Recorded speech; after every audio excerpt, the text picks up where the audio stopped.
marketing played a part in it, just like it does for any athletic department in the country. At the same time, too, like I said earlier, we view ourselves as a leader in the state of Mississippi, and we have tried to be very progressive and have a different thought process as far as scheduling goes. Scheduling Jackson State, scheduling Southern Miss, having discussions with Alcorn and Valley, having a sold-out stadium for Jackson State for the first game of the year. That made sense for Mississippi State, and that's what we're doing. When we make our scheduling decisions, we'll do what we think is best for Mississippi State. And you said you were going to get a couple of $100,000 for this. Tell me again how much it is, and in addition to that, what else will you get? Well, what happens when you usually play a home-and-home series, you'll exchange money each year just to help cover some of your travel costs. But Southern Miss, the year we go there, they'll keep their gate, all the ticket revenue, and they'll pay us $200,000 from that. The year they come to Starkville, we'll pay them $200,000, then we'll keep everything else within our athletic department, which will be a very good financial day for us. Finally, for me, 20 years, wow. Well, I can't answer that one. Obviously, I wasn't here for that, but we thought it made sense for us going forward. Greg, what do you say to the fans who think in the state's case this may be just a lose-lose situation? Do you agree with that? No, I don't agree with that. I think once we took a step back and looked at all the positives with it, we looked at the challenges with it too. We thought it made sense to do this. We're not scheduling them every year. We're not planning for 5 more years. But from a perspective of what makes sense for us scheduling-wise over the next 6 or 7 years, we thought playing a home-and-home with them one time made sense. What did Coach Mullen have to say about this? He was all for it. He thought it was very good from a recruiting standpoint. He thought it was very good for the fans, too, to have a game they could get to. One of the things we really want, we want our fans to get used to traveling. And we had a great crowd last weekend at Vanderbilt.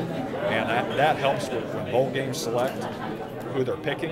That helps from a recruiting standpoint to say, I come to Mississippi State, wherever I go, they're there. Our fans are there with us, and this obviously will certainly have that case when we play down Hattiesburg. What about the time of the announcement? Ole Miss plays on national TV tonight. Here you guys are stealing the thunder?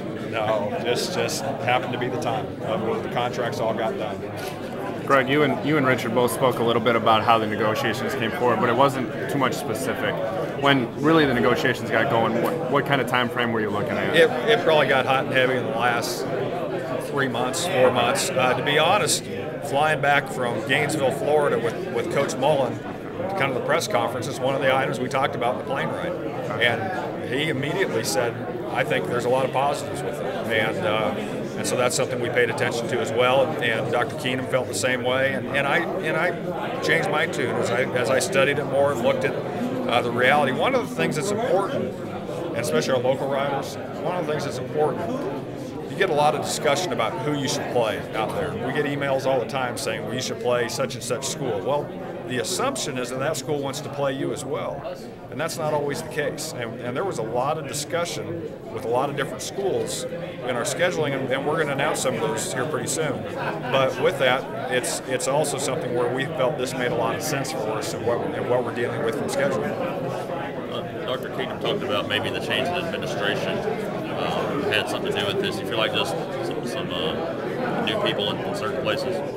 I certainly, if you have anytime you have a change in leadership, you're going to have different philosophies on a wide variety of issues. This happens to be one of them, and so that certainly could have made an impact. So you're telling me the contract's signed? The contract is signed, yes. When was that? We signed ours this morning.